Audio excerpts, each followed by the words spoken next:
नमस्कार, मैं दीपक कुमार, सहायक आचार्य EFM राजकीय महाविद्यालय बारा।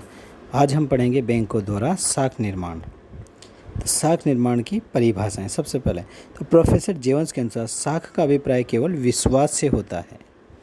इसी प्रकार प्रोफेसर थॉमस के अनुसार साख शब्द से किसी व्यक्ति की उस शोधन क्षमता तथा देनदारी का बोध होता है जिसके परिणाम स्वरूप उस व्यक्ति पर विश्वास करके उसे मुद्रा, वस्तुएं, अन्य कोई बहुमूल्य पदार्थ सौंपा जाता है।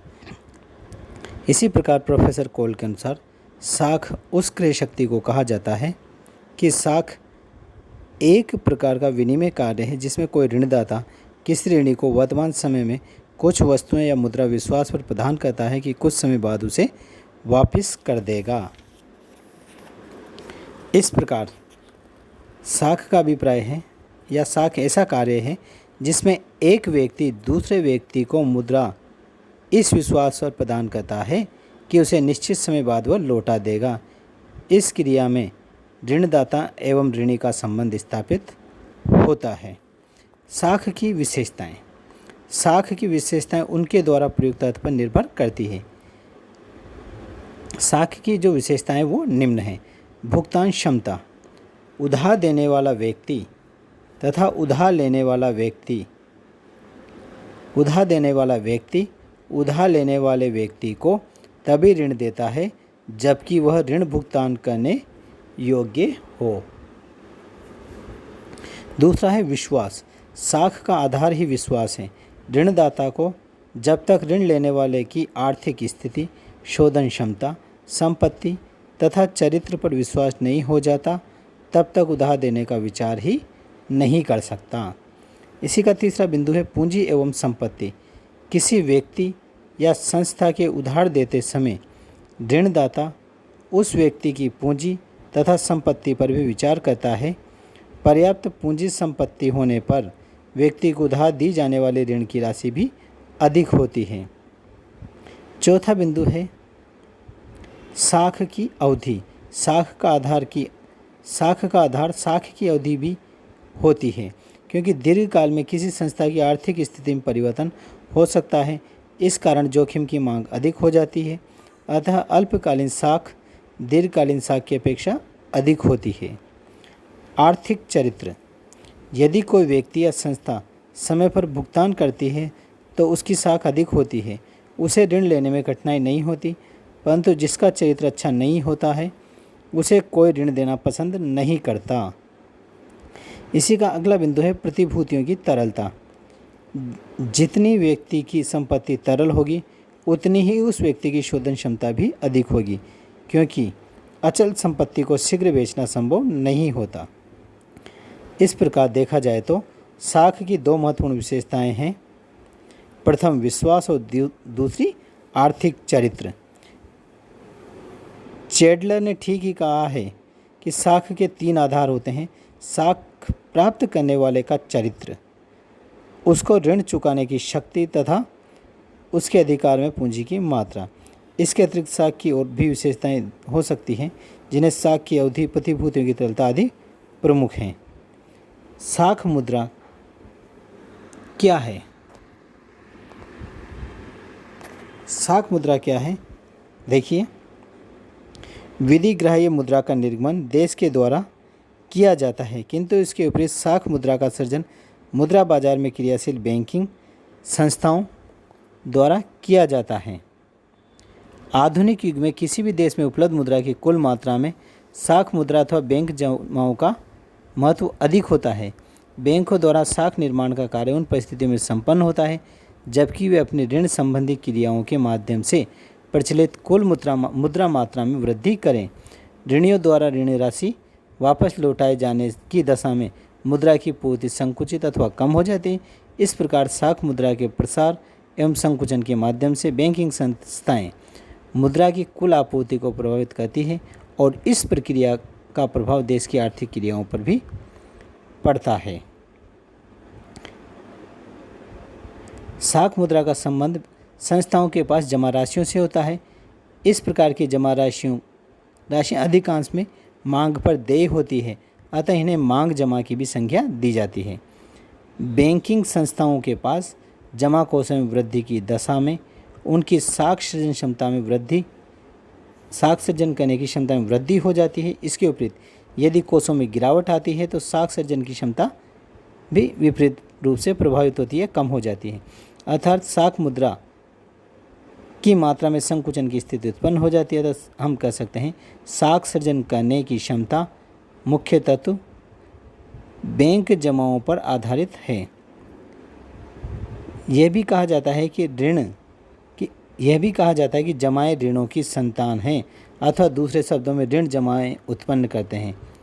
जो भी जमाएं बैंकिंग संस्थाओं को ऋणों के माध्यम से उत्पन्न की जाती है, इसके प्रयोग हेतु ग्राहकों द्वारा चेकों का प्रयोग किया जाता है, जिनका व्यापारिक जगत में हस्तांतरण होता है। अतः यह भी कहा जा सकता है कि ऋण साख अथवा साख मुद्रा का निर्माण करते हैं। बैंकों द्वारा केवल ऋणों की पूर्ति के माध्यम से साख सृजित नहीं की जाती, अपितु व्यापारिक बिलों के व्यवसाय के माध्यम से भी अपनी जमा में वृद्धि करते हैं। बिलों की कटौती की दशा में वे ग्राहकों को नकद में भुगतान न कर बिलों की राशि ग्राहकों के खातों में जमा कर देते हैं। बैंकिंग संस्थाओं द्वारा वित्तीय कोषों का विनियोजन सरकारी प्रतिभूतियों में भी किया जाता है। ऐसी स्थिति में ऐसे विनियोजित प्रतिभूतियों की मूल्य की राशि उन्हीं के यहाँ संचालित खाते में जमा कर दी जाती है। साख निर्माण की विधियाँ। आधुनिक युग में बैंकों का एक प्रमुख कार्य साख सृजन करना है। प्रोफेसर मेयर्स के अनुसार बैंक केवल मुद्रा के व्यापारी ही नहीं बल्कि एक महत्वपूर्ण अर्थ में मुद्रा के निर्माता भी हैं। शेयर्स के इस कथन से स्पष्ट होता है कि व्यापारिक बैंक मुद्रा के लेन देन के साथ साथ साख निर्माण का कार्य भी करते हैं, जबकि गैर बैंकिंग ऐसा नहीं कर सकते। बैंकों द्वारा साख सृजन प्रक्रिया का संक्षिप्त विवरण इस प्रकार है। नोट निर्गमन द्वारा साख निर्माण।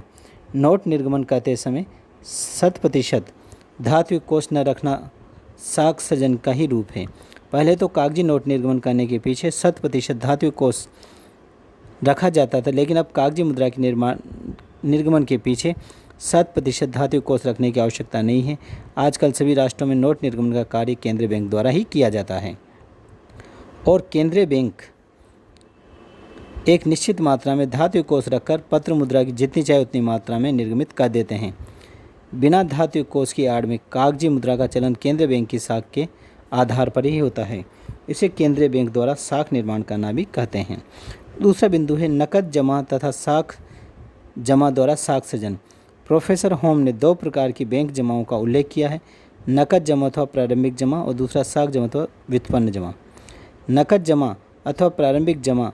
नकद जमाएँ या प्रारंभिक जमाएँ वे जमाएँ हैं जो जमाकर्ता बैंकों के पास नकद में जमा रहती है। यह नकद जमाएँ बैंक अपने पास बेकार पड़े रखने के लिए नहीं स्वीकार करते, अपितु व्यापारियों, उद्योगपतियों तथा अन्य लोगों को ऋण के रूप में देते हैं। यह नकद जमाएँ ही वास्तव में साख सृजन का आधार है। दूसरा है साख जमा अथवा व्युत्पन्न जमाएँ। साख अथवा व्युत्पन्न जमाओं से तात्पर्य उन जमाओं से है जो बैंक अपने ऋणी को ऋण देते समय उनके खाते में जमा करा देता है। ऋणी अपनी इच्छानुसार इसमें से धन निकाल सकता है, इसे ही साख जमा कहते हैं। साख जमाओं का जन्म नकद जमाओं द्वारा ही होता है, अतः साख जमाओं को व्युत्पन्न जमाएँ या ऋण जमाएँ भी कहा जाता है। साख जमाओं या व्युत्पन्न जमाओं का सृजन ही साख निर्माण के तुल्य है। आगे है साख निर्माण की मान्यताएं। इसकी जो मान्यताएं वो निम्न हैं। लोगों में पर्याप्त बैंकिंग प्रवृत्ति पाई जाती है। उधार लेने वाला व्यक्ति उधार ली गई संपूर्ण राशि का एक साथ उपयोग नहीं करता, अपितु वह अपने बैंक खाते में जमा करा देता है या फिर एक बैंक से नकद लेकर दूसरे बैंक में जमा करा देता है। बैंक अपने पास नकद कोष जमाओं का केवल केंद्रीय बैंक द्वारा निर्धारित कोष ही रखते हैं, इसके अतिरिक्त कोष नहीं रखते। समाज में ऋण की इतनी मांग है कि बैंकों की संपूर्ण उधार शक्ति का समुचित उपयोग हो रहा है। मान्यताएं अव्यावहारिक तथा भ्रमपूर्ण हैं। कुछ अर्थशास्त्रियों ने इनकी मान्यताओं को अपूर्ण, अव्यावहारिक एवं भ्रमात्मक माना है, जिनमें है आज तक भारत की जनता में पूर्णतः बैंकिंग प्रवृत्ति का विकास नहीं हो पाया। कहने का तात्पर्य यह है कि भारत में सभी लोग बैंकिंग का उपयोग नहीं करते हैं। दूसरा, बैंक अपनी साख देने की क्षमता का पूर्ण उपयोग नहीं करते क्योंकि इससे जोखिम बढ़ जाती है। तीसरा, उधार लेने वालों की भी एक सीमा होती है। चौथा, सभी व्यक्तियों का बैंक में खाता नहीं होने के कारण उन्हें ऋण की राशि का नकद भुगतान करना पड़ता है। अब आगे है साख निर्माण की सीमाएं या साख निर्माण के निर्धारक तत्व। साख निर्माण के निर्धारक तत्व। प्रोफेसर वेलजम ने साख सृजन की 3 सीमाओं का उल्लेख किया है। देश में प्रचलित विधि ग्राह्य मुद्रा की मात्रा, दूसरा बैंकिंग आदत और तीसरा नकद कोषों का अनुपात। व्यवहार में देखा जाए तो साख निर्माण को प्रभावित करने वाले उपरोक्त 3 ही तत्व नहीं हैं, अपितु देश में व्यापारिक औद्योगिक बैंकों की स्थिति एवं विकास, राजनीतिक परिस्थितियाँ, मौद्रिक नीति, लोगों की मनोवैज्ञानिक प्रवृत्ति आदि सभी ही साख सृजन को प्रभावित करते हैं। साख सृजन की सीमाएं या इसको प्रभावित करने वाले तत्वों का संक्षिप्त वर्णन इस प्रकार किया जा सकता है। देखिए, सबसे पहला है देश में विधि ग्राह्य मुद्रा की मात्रा। साख सृजन की मात्रा को प्रभावित करने वाली सबसे प्रमुख घटक है विधि ग्राह्य मुद्रा की मात्रा। देश में प्रचलित मुद्रा की मात्रा में जितनी अधिक होगी, लोगों की बचत उतनी ही अधिक होगी। बचत बढ़ने से बैंकों की जमाओं में वृद्धि होगी तथा जमाओं में होने वाली वृद्धि से बैंकों की साख में वृद्धि होगी। मुद्रा की मात्रा कम होने पर इसके विपरीत स्थिति उत्पन्न होगी। दूसरा है बैंकिंग आदत। जनता में जितनी अधिक बैंकिंग आदत होगी, उतने अधिक बैंकिंग की जमाओं में भी वृद्धि होगी। जमाओं में वृद्धि से बैंकों की साख निर्माण क्षमता में वृद्धि होगी।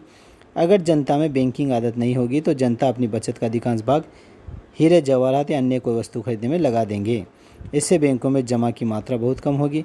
जमाओं की कमी होने पर साख निर्माण करना या जमाओं में कमी होने पर साख निर्माण क्षमता कम हो जाएगी। बैंकिंग सुविधाएं तथा विकास।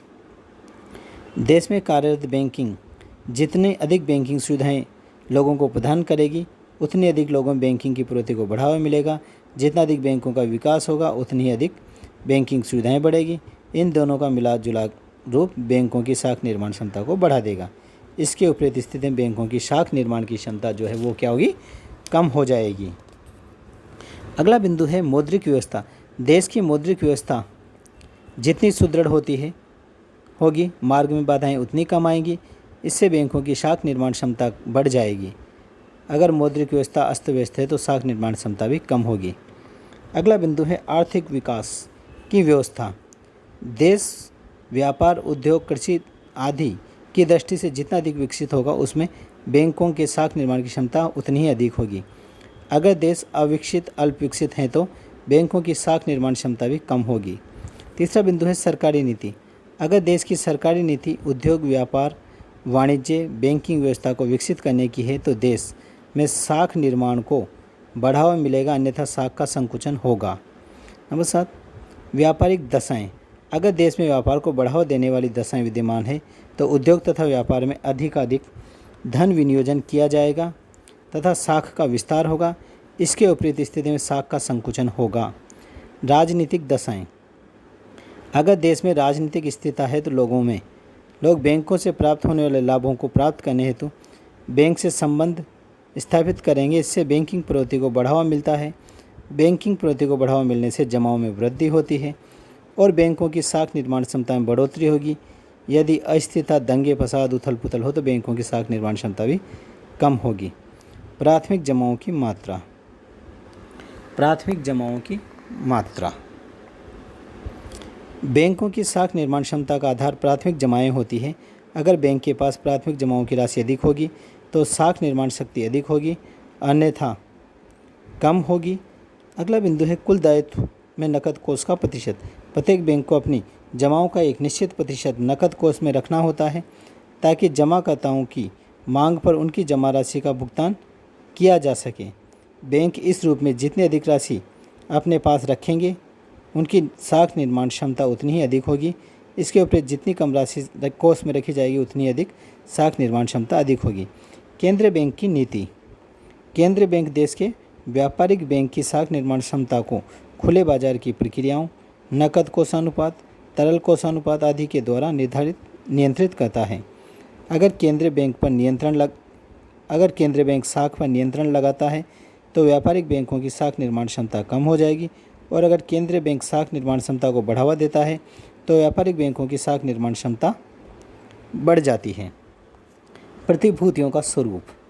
सामान्यतः बैंक प्रतिभूतियों के आधार पर उधार देते हैं। यह प्रतिभूतियाँ जितनी श्रेष्ठ होंगी, बैंकों की साख सर्जन शक्ति उतनी ही अधिक होगी।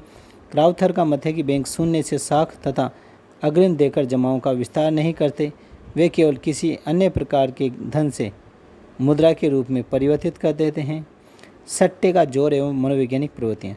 अगर देश में जनता में सट्टे की प्रवृत्ति विद्यमान हो तो साख की मात्रा में वृद्धि होगी, और अगर सट्टे की प्रवृत्ति कम होगी तो बैंकों द्वारा साख निर्माण कम होगा। अंतर्राष्ट्रीय ऋणों की मात्रा। अगर देश में उद्योगों तथा व्यापार हेतु विदेशी ऋणों में वृद्धि होती है तो बैंक की साख निर्माण क्षमता बढ़ जाती है, जबकि विदेशी ऋणों में कमी साख निर्माण की क्षमता को कम करेगी तथा साख घटाएगी। अगला है बचत की प्रवृत्ति। अगर जनता में बचत करके बैंकों में जमा करने की प्रवृत्ति है तो बैंकों की साख निर्माण क्षमता में वृद्धि होगी, अन्यथा साख निर्माण क्षमता कम होगी। निष्कर्ष के रूप में हम ये कह सकते हैं कि साख सृजन करना बैंकों का एक महत्वपूर्ण कार्य है, और बैंकों की साख निर्माण क्षमता कई महत्वपूर्ण तत्वों से प्रभावित होती है। धन्यवाद।